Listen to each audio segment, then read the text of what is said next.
Hi, everybody. Today is September 21st, 2022. This is Wes Fryer, and I'd like to show you how I like to set up Jamboard for a See, Think, and Wonder thinking routine, which I sometimes will use with a Wonder link that I will share with my students, and we'll use Jamboard as a way to try to make our thinking visible and try to elicit those ideas from the students. So what you need to do to create this is go to Google Drive and you're going to create a new Jamboard.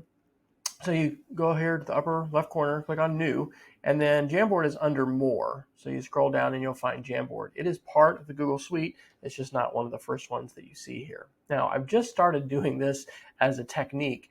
I'll create a text box and I'll say, you may draw or type anything school appropriate here while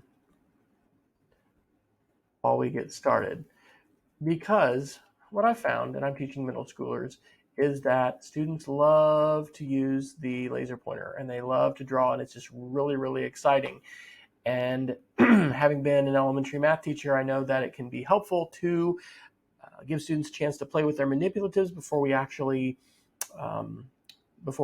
start doing our lesson. And there's a theory that if you let students play with the manipulatives, that they're going to play with them one way or the other. And so if you let them have some time to do that before you start the lesson, there may be a little bit less play. Anyway, what I like to do as a technique is I've created this.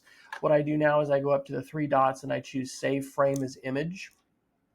Then I go ahead and clear the frame and I choose to set the background. So I'm going to import that image that I just exported. And the reason that I do that is because once we're doing the Jamboard, and if students are using the laser pointer, that is not persistent. It just goes away.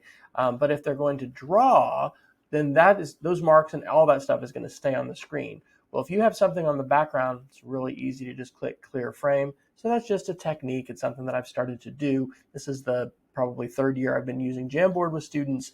So anyway, that's just something that I've been doing. Now, on a Jamboard, you can have up to 20 different frames or slides. I like to initially go ahead and create just the first three. So I'm going to go ahead and not use a sticky note. I'm going to use a text box, and I'm going to say, see, what did you see in the video? And I will go ahead and resize this from normal to title size. And I'll go ahead and also just give that color.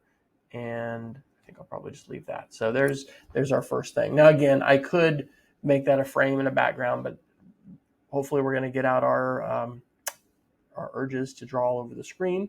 And I also set that expectation with my students. It's a lot easier, by the way, to do this with students in person in the room than remote, because I've done that both ways. But this is the first main slide that we're going to actually use. I guess I should click up here where it says Untitled Jam and give this a title. So this is going to be our See, Think, Wonder, and we're going to use this on September the 24th. So I'm going to put that as a date. Okay, I've got a title there. All right, now I could go ahead and just click this arrow to create another slide, but if I tap up here, I can actually duplicate this, and I'm going to duplicate it 2 times. And then what I'm going to do is just change the text. So that's my C slide. Now I want to do my Think slide. This will be, what do you think is going on in this video? This question kind of gets to the idea of purpose and audience, who's created this. That's a little bit big as a title, so I guess I'll go with the subtitle for this. I kind of just want to leave a lot of space for sticky notes. And I'm going to encourage my students to use sticky notes on this. I'll also change the color just to make that different. So we've got see, what did you see in the video? Think, what do you think is going on? And then this last one is going to be our wonder slide. What does this video make you wonder? And same thing, we'll change that to subtitle. We'll make this a little bit bigger. And then we'll go ahead and change the color. Okay, so Obviously, I could have this set up and I could duplicate this. Once you've created one of these, if you want to use it again, you can click on the three dots here and you can choose make a copy. So you can duplicate this. You don't have to make it from scratch.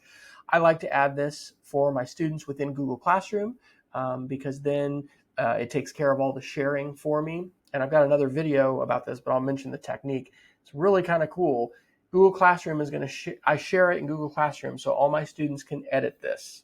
All right. I talk about that's dangerous because, oh my gosh, we could write anything. We've got to be responsible with this power that Dr. Fryer is giving us to be able to write on the screen.